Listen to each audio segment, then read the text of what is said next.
दोस्तों, ये कहानी है 13 साल की वेडनेसडे एडम नाम की एक लड़की की, जिसके चेहरे पर किसी तरह के कोई इमोशंस नहीं बनते थे और मौत को लेकर उसके अंदर एक अजीब सा जुनून था।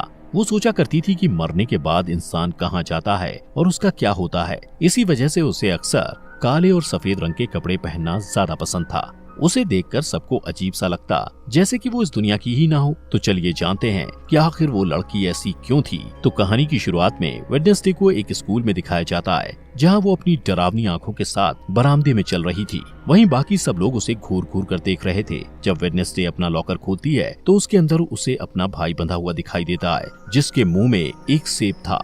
वेडनेसडे उसकी रस्सियों को खोलती है कि अचानक उसे एक विजन आता है, जिसमें वो देखती है कि कुछ लोग उसके भाई को टॉर्चर कर रहे हैं। यहाँ हमें पता चलता है कि वेडनेसडे कोई आम बच्ची नहीं है और वो किसी को भी छूकर उसका अतीत और भविष्य देख सकती है। जब वेडनेसडे को पता चलता है कि स्विमिंग टीम के लड़कों ने उसके भाई को टॉर्चर किया था, तो वो 2 बैग में पिराना फिशेस को, जो बहुत ज्यादा खूंखार मांसाहारी मछलियां होती हैं, उनको भरकर स्विमिंग पूल के पास जाकर उन खून की प्यासी मछलियों को स्विमिंग पूल में छोड़ देती है, जिससे सारे लड़के अपनी जान बचाने के लिए पूल से बाहर निकलने की कोशिश करते हैं। तब वेडनेसडे उनसे कहती है कि उसके अलावा कोई भी उसके भाई को परेशान नहीं कर सकता। इसके बाद सीन शिफ्ट होता है और वेडनेसडे के माता पिता मोर्टिजिया और गोम्स को दिखाया जाता है। वो दोनों वेडनेसडे की हरकतों से परेशान हो चुके थे, इसलिए वो उसे नेवरमोर एकेडमी भेजने का फैसला करते हैं। इस एकेडमी में वो बच्चे रहते हैं जिनके पास कुछ खास ताकतें होती हैं और यहाँ उन्हें अपनी ताकत पर काबू पाना सिखाया जाता है। मोर्टिजिया और गोम्स भी इसी एकेडमी के स्टूडेंट्स थे, जिससे पता चलता है कि उनके पास भी सुपर पावर्स हैं। सीन शिफ्ट होता है और एक लड़के एम्बार्क्स को दिखाया जाता है, जो एक हाइकर था। वो नेवरमोर एकेडमी के पास वाले जंगल में अकेला चला जाता है। वो जंगल में एक जगह रुककर आराम कर रहा होता है कि अचानक एक अनजान क्रिएचर उस पर हमला कर देता है और उसे मार देता है। उस एरिया के एक पुलिस को उसकी जख्मी बॉडी मिलती है और वो आसपास की जांच करता है। यहाँ पता चलता है कि ये पहला हादसा नहीं था, बल्कि इससे पहले भी ऐसे कई हादसे यहाँ हो चुके हैं। दूसरी तरफ वेडनेसडे एकेडमी में जाती है और वहाँ की प्रिंसिपल लैरिसा वीम्स से मिलती है, जो उस एकेडमी को चलाती हैं। लैरिसा उसे रूममेट्स एनिट से मिलवाती है। एनिट एक वेयरवुल्फ थी और हर मामले में वेडनेसडे से पूरी तरह अलग थी। एनिट को रंग बहुत पसंद थे और उसने अपने साइड के कमरे को अलग अलग रंगों से सजा रखा था, जबकि वेडनेसडे को काली और डार्क रंग की चीजें पसंद थी। बाद में एनिट वेडनेसडे को एकेडमी में घुमाती है और वहाँ के मेन ग्रुप फैंग्स, फर्स, स्टोनर्स और स्केल्स के बारे में बताती है। फैंग्स के ग्रुप में वैम्पायर्स होते हैं, फर्स्ट ग्रुप में वेयरवुल्फ होते हैं और स्टोनर्स पत्थर में बदल सकते हैं और उनके सर पर सांप होते हैं। वहीं स्केल्स में जलपरियां होती हैं, जो लोगों के साथ आसानी से हेरफेर कर सकती हैं। एनिट वेडनेसडे को सबसे पॉपुलर लड़की बायंसा बार्कले के बारे में बताती है, जो बहुत ही खूबसूरत जलपरी थी। बायंसा का एक एक्स बॉयफ्रेंड ज़ेवियर थॉप भी उस एकेडमी में होता है, जो अपनी ड्राइंग को असलियत में बदल सकता है। इसके बाद वेडनेसडे के माता पिता वहाँ से चले जाते हैं, लेकिन जाने से पहले वेडनेसडे के पिता उस पर नजर रखने के लिए एक कटा हुआ हाथ वहाँ छोड़ देते हैं, जो जिंदा होता है और उसे थिंग कहा जाता है। इसके बाद वेडनेसडे तलवारबाजी की क्लास में जाती है और वहाँ बायंसा के खिलाफ लड़ने के लिए तैयार हो जाती है। बायंसा और वेडनेसडे के बीच जबरदस्त लड़ाई शुरू होती है और दोनों बराबर पॉइंट पर होते हैं। इसके बाद बायंसा कहती है कि वो बिना किसी हेलमेट के ये गेम खेलना चाहती है और ये गेम तब खत्म होगा जब दोनों में से किसी एक के शरीर से खून निकलेगा। दोनों के बीच फिर से लड़ाई शुरू होती है और दोनों एक दूसरे के ऊपर वार पे वार करते हैं। बायंसा वेडनेसडे पर वार करती है और उसके सर के बाएं तरफ एक कट लग जाता है, जिससे वेडनेसडे के सर से खून निकलने लगता है। इस तरह बायंसा जीत जाती है। वेडनेसडे को चोट पर मरहम लगाने के लिए ले जाया जाता है। जैसे ही वेडनेसडे पट्टी लगवाकर बाहर निकलती है, ऊपर से बर्ड के आकार का एक बड़ा पत्थर उसके ऊपर गिरने वाला होता है, लेकिन उसी वक्त ज़ेवियर उसे धक्का देकर बचा लेता है। कुछ देर बाद वेडनेसडे अपने कमरे में वापस आती है तो उसे महसूस होता है कि कमरे में कोई है और उस पर नजर रख रहा है। वो कमरे को चेक करती है और बेडशीट के नीचे उसे थिंग मिल जाता है। वेडनेसडे समझ जाती कि ये उसके माता पिता का काम है, इसलिए वो थिंग से कहती है कि उसे उसका साथ देना होगा, वरना वो उसे ड्रॉर में बंद कर देगी। थिंग डर जाता है और उससे वादा करता है कि वो वेडनेसडे के साथ गद्दारी नहीं करेगा। वेडनेसडे ने जो पिराना वाला प्रैंक किया था, उस वजह से उसे दिमागी डॉक्टर के पास ले जाया जाता है। लैरिसा उसे नेवरमोर एकेडमी के पास ही एक छोटे से शहर जेरिको में जांच के लिए लेकर जाती है। वेडनेसडे अपनी थेरेपिस्ट से मिलती है, लेकिन उसे किसी के बारे में कुछ भी नहीं बताती। उसके दिमाग में एक प्लान आता है और वो बाथरूम से जाने के बहाने खिड़की से निकलकर भाग जाती है।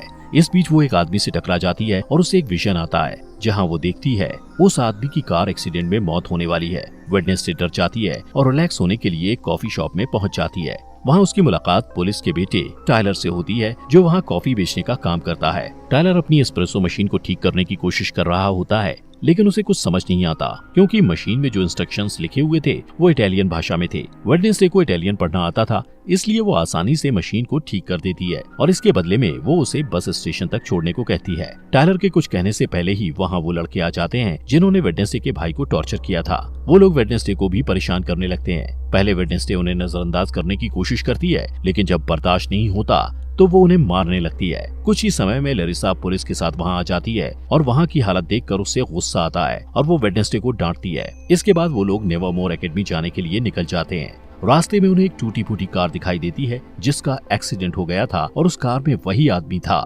जिससे वेडनेसडे टकराई थी। उस रात वेडनेसडे वायलिन में बहुत डरावना म्यूजिक बजाती है। वो पूर्णिमा की रात थी और भेड़ियों के चिल्लाने की आवाज भी सुनाई देती है। तभी एनेट वेडनेसडे को बताती है कि वो खुद को वेयरवुल्फ में नहीं बदल सकती, इसलिए वो बाकी लोगों के साथ नहीं जा सकती थी। इस बीच थिंग टेलर के कमरे में जाता है और उसे वेडनेसडे से बात करने के लिए कहता है। टेलर डर कर उसकी बात मान लेता है और वेडनेसडे से वीडियो कॉल पर बात करता है। वेडनेसडे उसे आने वाले हार्वेस्ट फेयर में मिलने के लिए कहती है और कहती है कि वो लोग वहाँ मजे करेंगे, लेकिन असल में वो सिर्फ वहाँ से भागना चाहती थी। हार्वेस्ट फेयर में लैरिसा वेडनेसडे पर अपनी चील जैसी नजर बनाए रखती है। इसके बावजूद वेडनेसडे टेलर से मिलने में कामयाब हो जाती है। वो दोनों वहाँ से भागने ही वाले होते हैं कि वेडनेसडे अपने क्लासमेट रोवन से टकरा जाता है। रोवन तुरंत जंगल की तरफ भाग जाता है। रोवन से टकराने के बाद वेडनेसडे को विजन आता है कि रोवन जंगल में किसी के हाथों बेरहमी से मारा गया है। वो डर जाती है और भागने का प्लान बदलकर रोवन को रोकने के लिए उसके पीछे जाती है, लेकिन इससे पहले कि वो कुछ बोल पाती, रोवन अपनी ताकत का इस्तेमाल करके वेडनेसडे को पेड़ के सहारे ऊपर लटका देता है। इसके बाद वो वेडनेसडे को अपनी माँ के बारे में बताता है जो भविष्य देख सकती थी। उसकी माँ ने 25 साल पहले एक तस्वीर बनाई थी और कहा था कि वेडनेसडे नेवरमोर एकेडमी को बर्बाद कर देगी। इसलिए रोवन कहता है कि कुछ भी बुरा होने से पहले वो वेडनेसडे को मार देगा। इसके बाद वो अपनी जादुई ताकत से वेडनेसडे का गला घोंटने लगता है। तभी एक भयानक राक्षस उसके ऊपर हमला कर देता है और रोवन को बेरहमी से मारकर वहाँ से गायब हो जाता है। वेडनेसडे उसकी कटी फटी बॉडी के ऊपर पड़ी हुई उस तस्वीर को उठाती है जिसे रोवन की माँ ने बनाया था। उसी वक्त पुलिस का हेड अपने पुलिस ऑफिसर्स के साथ वहाँ आता है और रोवन की बॉडी को ढूंढने की कोशिश करता है, लेकिन उसे बॉडी नहीं मिलती है। इसके बाद वेडनेसडे को पुलिस हेड के साथ दिखाया जाता है जो वहाँ हुई घटना के बारे में उसे बताती है, लेकिन हेड को उस क्रिएचर वाली बात पर भरोसा नहीं होता और उसे लगता है कि ये काम नेवरमोर एकेडमी के ही किसी स्टूडेंट का है। तभी वहाँ एक ऑफिसर आ जाता है। उसकी नजर दरवाजे से निकलते हुए रोवन पर पड़ती है जो जिंदा था। जब वेडनेसडे अपने कमरे में जाती है तो देखती है कि एनेट पीओ कप नाम की एक कॉम्पिटिटर की तैयारी में बिजी है। ये एक बोट रेस की प्रतियोगिता थी जो हर साल एकेडमी में ऑर्गेनाइज की जाती है। बाद में वेडनेसडे रोवन से बात करने की कोशिश करती है, लेकिन लैरिसा उसे कहती है कि रोवन को एकेडमी से निकाल दिया गया है, जिसका कारण वो उसे नहीं बता सकती। वेडनेसडे को शक होता है और वो प्लान बी के मुताबिक थिंग को रोवन पर नजर रखने के लिए उसके पीछे भेजती है। फिर सीन बदलता है और रोवन को एक रेलवे स्टेशन में जाते हुए दिखाया जाता है। थिंग उसका पीछा करता है। रोवन आसपास का माहौल चेक करने के बाद वॉशरूम में चला जाता है जहां वो अपना रूप बदलकर एक बूढ़ा आदमी बन जाता है, लेकिन थिंग रास्ता भटक जाता है, इसलिए वो रोवन को अपना रूप बदलते हुए देख नहीं पाता। इसके बाद वो बूढ़ा आदमी लैरिसा का रूप ले लेता है। यहाँ पता चलता है कि लैरिसा ही अपना रूप बदलकर रोवन की मौत को छुपाने की कोशिश कर रही थी। वेडनेसडे के पास और कोई रास्ता नहीं होता, इसलिए वो रोवन की मौत का सुराग ढूंढने के लिए जंगल में जाती है जहाँ उसे टेलर मिलता है जो अपने बाप का पीछा करते हुए वहाँ आया था। थोड़ी देर बाद वेडनेसडे को रोवन का चश्मा मिलता है। वो उसे उठाती है और उसे विजन आते हैं जिसमें वो देखती है कि रोवन के पास नीले रंग की एक किताब थी जहाँ से उसे उसकी माँ की बनाई हुई तस्वीर मिली थी। इसके बाद वेडनेसडे तुरंत ही अपनी क्लास टीचर के पास जाती है और उससे किताब के बारे में पूछती है। उसकी टीचर बताती है कि वो किताब पुराने स्टूडेंट्स के समाज से जुड़ी हुई है जिसे नाइट शेड्स कहा जाता है, लेकिन उस समाज को बहुत पहले ही खत्म कर दिया गया है। फिर स्कूल से जाने के बाद वेडनेसडे रोवन के कमरे में किताब ढूंढने के लिए जाती है। रोवन के पलंग के नीचे उसे एक मुखौटा मिलता है। वो वहाँ से जाने ही वाली होती है कि तभी वहाँ रोवन का रूममेट ज़ेवियर आ जाता है और उसे देख के वेडनेसडे पलंग के नीचे छिप जाती है। ज़ेवियर से मिलने उसकी एक्स गर्लफ्रेंड बायंसा भी वहाँ आ जाती है। वेडनेसडे उन दोनों की सारी बातें सुन लेता है और उसे पता चलता है कि बायंसा आने वाले बोट रेस की प्रतियोगिता में एनेट को हराने के लिए प्लान बना रही है। इसके बाद वेडनेसडे अपने कमरे में आ जाती है और बायंसा को रेस में हराने के लिए प्रतियोगिता में एनेट का साथ देने का फैसला करती है। अगले दिन एनेट और वेडनेसडे प्रतियोगिता के लिए तैयार हो जाते हैं। इस रेस में सब कुछ अलाउड होता है, इसलिए बायंसा इसका फायदा उठाती है। रेस में 4 टीम भाग लेती हैं और नियम के मुताबिक जो टीम तालाब में गिरे बिना डेस्टिनेशन तक जाकर पहले वापस आ जाएगी वो रेस जीत जाएगी। जैसे ही रेस शुरू होती है, बायंसा अपने एक दोस्त को इशारा करती है जो एक जलपरी थी और बाकी बोट को बर्बाद करने के इरादे से बायंसा का साथ दे रही थी। वो तालाब में कूदकर एक नाव को बर्बाद कर देती है, जिससे वो टीम तालाब में गिर जाती है और रेस से बाहर हो जाती है। वेडनेसडे और एनेट पूरी तैयारी के साथ रेस कर रहे थे और थिंग उसमें उनकी मदद कर रहा था। थिंग की मदद से वो लोग बायंसा की दोस्त को एक जाल में फंसा लेते हैं। रेस के दौरान ही वेडनेसडे को एक विजन आता है और वो अपने सामने अपनी जैसी दिखने वाली एक लड़की को देखती है, जिसके बाल सुनहरे रंग के होते हैं। वो वेडनेसडे को कहती है कि वेडनेसडे एक चाबी है, जिससे वेडनेसडे काफी उलझन में पड़ जाती है। उसे कुछ समझ नहीं आता, लेकिन जैसे ही वो असली दुनिया में वापस आती है, उसे पता चलता है कि बायंसा रेस में आगे निकल गई है। लेकिन वो हार नहीं मानती और बायंसा की चालों को उसी के खिलाफ इस्तेमाल करके ये रेस जीत जाती है। 40 साल के बाद पहली बार कोई नॉन सायरन टीम ये रेस जीती थी।